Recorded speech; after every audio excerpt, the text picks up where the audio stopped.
Where's the fun in waiting? Play Sit and Go tournaments 24/7 only on Ace 2-3.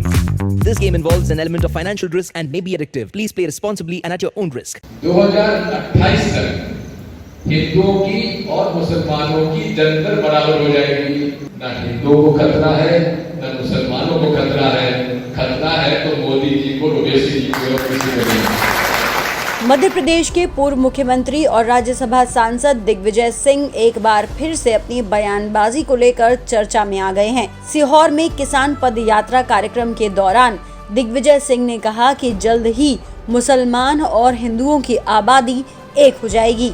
Digvijay Singh ने इस दौरान कहा कि ये कहते हैं कि मुसलमान 4-4 बीवी कर लेते हैं, दर्जनों बच्चे पैदा कर लेते हैं। मैं इन लोगों को चुनौती देता हूं और चर्चा के लिए तैयार हूं। दिग्विजय सिंह ने आगे एक रिपोर्ट के बारे में बात करते हुए कहा कि 1991 से लेकर आज तक मुसलमानों की जन्म दर जितनी तेजी से घट रही है उतनी तेजी से हिंदुओं की जन्म दर नहीं घट रही। उन्होंने कहा कि मुसलमानों की आज भी जन्म दर 2.7 है जबकि हिंदुओं की 2.3 है। आज एक रिपोर्ट आई है जिसमें कि सेंसस रिपोर्ट के आधार पर किसी ने स्टडी किया है। 1951 से लेकर आज तक मुसलमानों की जन्म दर जितनी तेजी से घट रही है उतनी तेजी से हिंदुओं की जन्म दर नहीं घटी है। लेकिन आज भी मुसलमानों की जन्म दर करीब 2.5 है, 2.7 है और हिंदुओं की 2.3 है। यानी कि परिवार में 2.3 के परिवार आ जाता है उनका 2.7।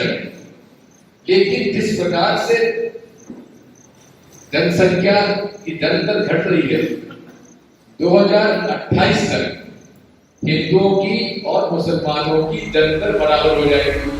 दिग्विजय सिंह ने इस रिपोर्ट के बारे में आगे बात करते हुए कहा कि साल 2028 तक हिंदुओं और मुसलमानों की जन्म दर बराबर हो जाएगी और उस समय पूरे देश की जनसंख्या स्थिर हो जाएगी। 2028 और उस समय पूरे देश में जनसंख्या स्थिर हो जाएगी।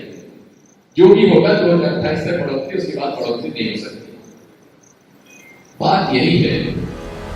इसके बाद दिग्विजय सिंह ने न सिर्फ प्रधानमंत्री नरेंद्र मोदी पर निशाना साधा बल्कि ओवैसी साहब पर भी निशाना साधते हुए कहा इन दोनों से हिंदुओं और मुसलमानों को खतरा है। आज खतरा बताकर हिंदुओं को गुमराह किया जाता है और दूसरी तरफ एक ओवैसी साहब है वो मुसलमानों को खतरा निकालकर वो उधर से वोट कमाना चाहते हैं। तो नरेंद्र मोदी भी हिंदुओं को खतरा बताते हैं, ओवैसी भी मुसलमानों को खतरा बताते हैं। न हिंदुओं को खतरा है न मुसलमानों को खतरा है। खतरा है तो मोदी जी को, ओवैसी जी को और किसी को नहीं। गौरतलब है कि दिग्विजय सिंह अपनी बयानबाजी के लिए इससे पहले भी कई बार चर्चा में रह चुके हैं। अब देखना ये होगा कि उनके इस नए बयान से राजनीति क्या गर्मी पकड़ती है।